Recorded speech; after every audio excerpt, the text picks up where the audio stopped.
گھر میں تھوڑا سا کھانا ہے تو ہمیں دے دو۔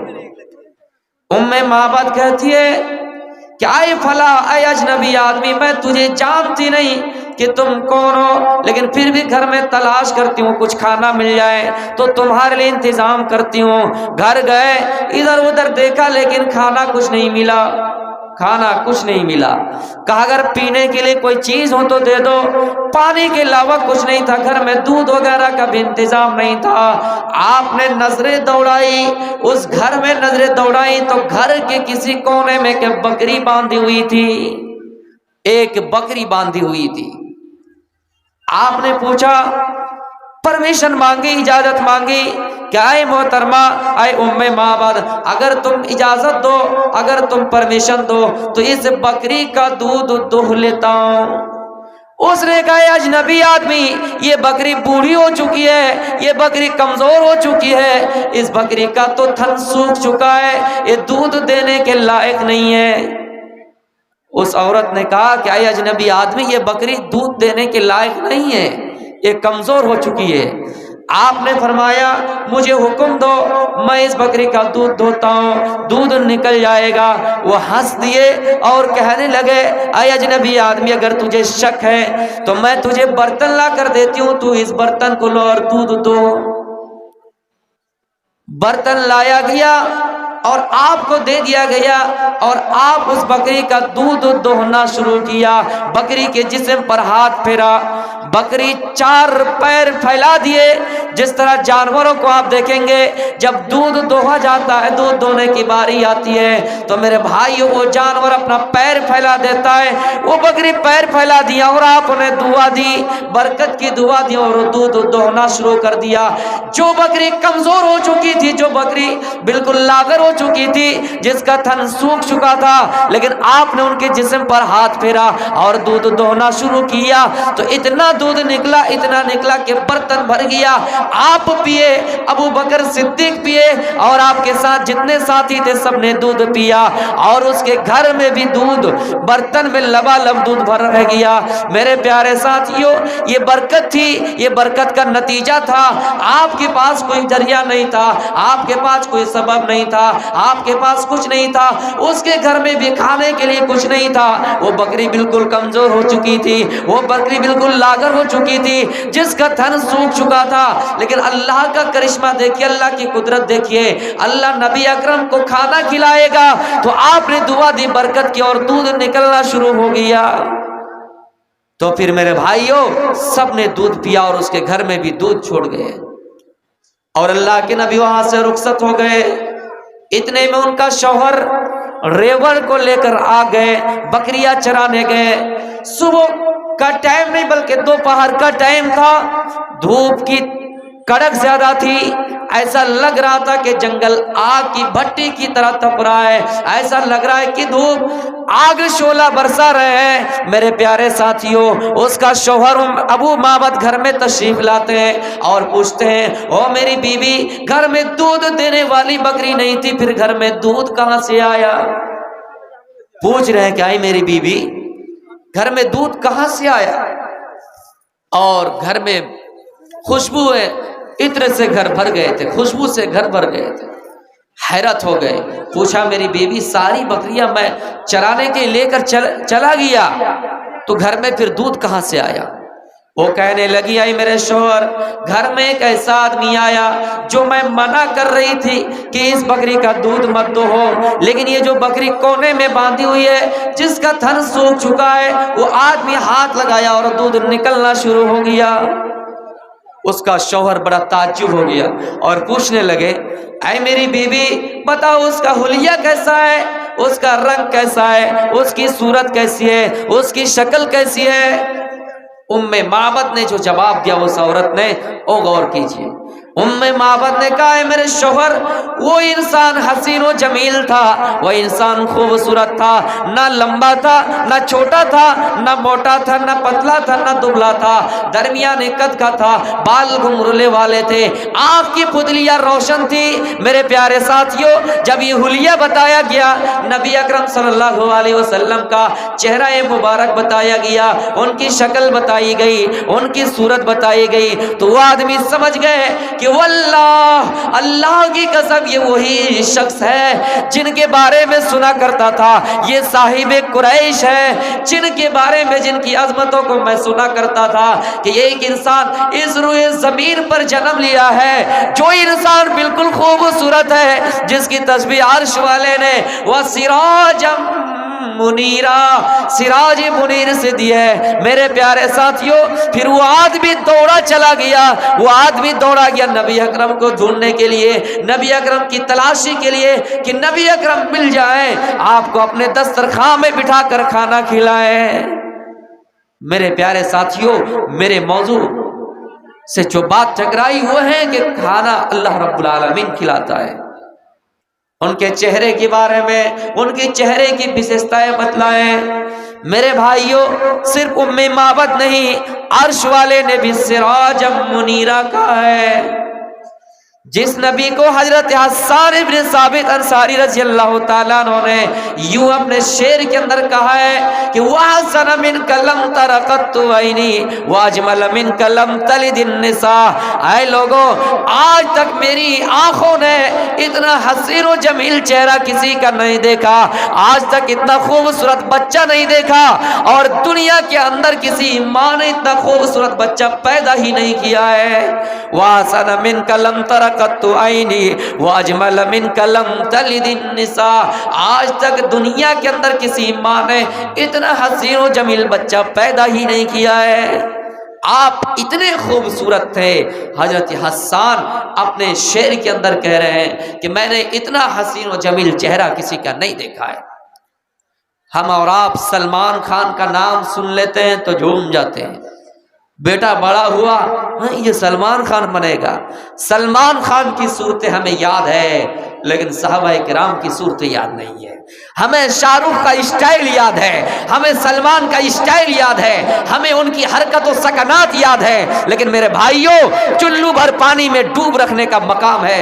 ہمیں حضرت علی یاد نہیں ہے، ہمیں ابو بکر صدیق یاد نہیں ہے، ہمیں عمر فاروق یاد نہیں ہے۔ میرے بھائیوں، ہمیں نبی اکرم صلی اللہ علیہ وسلم کا حسن یاد نہیں ہے۔ جن نبی کے بارے میں حضرت عائشہ یہ شعر پڑھا کرتی تھی کہ لوگوں لنا شمس وللآفاق شمس، اے لوگوں ہمارا ایک سورج ہے اور آسمانوں کا ایک سورج ہے۔ آسمانوں کا سورج ہے، دن میں چمکتا ہے، اور میرا سورج ہے، میرا شوہر میرا سورج ہے، میرا سرتاج میرا سورج ہے۔ کون کہتی ہے؟ حضرت عائشہ اپنے شوہر کے بارے میں کہتی ہے۔ آج کل کی بیویاں اگر ہو، اللہ کی قسم اپنے شوہر کی تعریف نہیں کریں گے، اپنے شوہر کی تعریف نہیں کریں گے۔ وہ اپنے شوہر کے اندر جو کمیاں ہے، بیوی کے علاوہ کون جانے میرے بھائی۔ بیوی اگر شوہر کی تعریف کر دے تو بہت بڑی بات ہو گئی۔ حضرت عائشہ اپنے شوہر کی تعریف کر رہے ہیں اور لوگوں سے کہہ رہے ہیں لنا شمس وللآفاق شمس فإن الشمس تطلع بعد فجر وشمس طالع بعد العشاء فإن الشمس طالع۔ آسمان کا سورج تو ہے جو بعد فجر، فجر کے بعد چمکتا ہے، رات میں نہیں چمکتا ہے، لیکن لوگوں میرا سورج تو ہے وہ شمس طالع بعد العشاء، رات کے وقت عشاء کے بعد میرے بستر پہ آ کے چمکتا ہے۔ وَشَمْسِ خَيْرٌ مِّن شَمْسِ السَّمَاءِ، لوگوں آسمان کا ایک سورج ہے اور میرا سورج جناب محمد رسول اللہ ہے، لیکن میرا سورج وَشَمْسِ خَيْرٌ مِّن شَمْسِ السَّمَاءِ، آسمان کے سورج سے بہتر۔ وہ تو دن کی روشنی میں، دن کے اجالے میں چمکتا ہے، لیکن میرا سورج نبی اکرم صلی اللہ علیہ وسلم رات کے وقت بستر پہ آ کے چمکتا ہے۔ میرے موضوع سے جو بات ٹکرائی وہ ہے کہ کھلانے کا مالک اللہ تعالیٰ ہے، پلانے کا مالک اللہ تعالیٰ ہے۔ ہاں ایک ذریعہ ہے، انسان اپنے ہاتھوں کی کمائی کرتا ہے، اپنے ہاتھ سے دلی جاتا ہے، کما کر لاتا ہے، پنجاب جاتا ہے، کشمیر جاتا ہے، چنئی جاتا ہے، محنت کر کے لاتا ہے اور گھر میں ہی آرام سے کھاتا ہے۔ میرے بھائیوں، یہ عقل صرف انسانوں میں نہیں، آپ چیونٹیوں کو بھی دیکھیں گے، آپ چیونٹیوں کو بھی دیکھیں گے کہ موسم گرما میں وہ کھانا کا انتظام کر رہی ہے۔ یہ ایک چیونٹی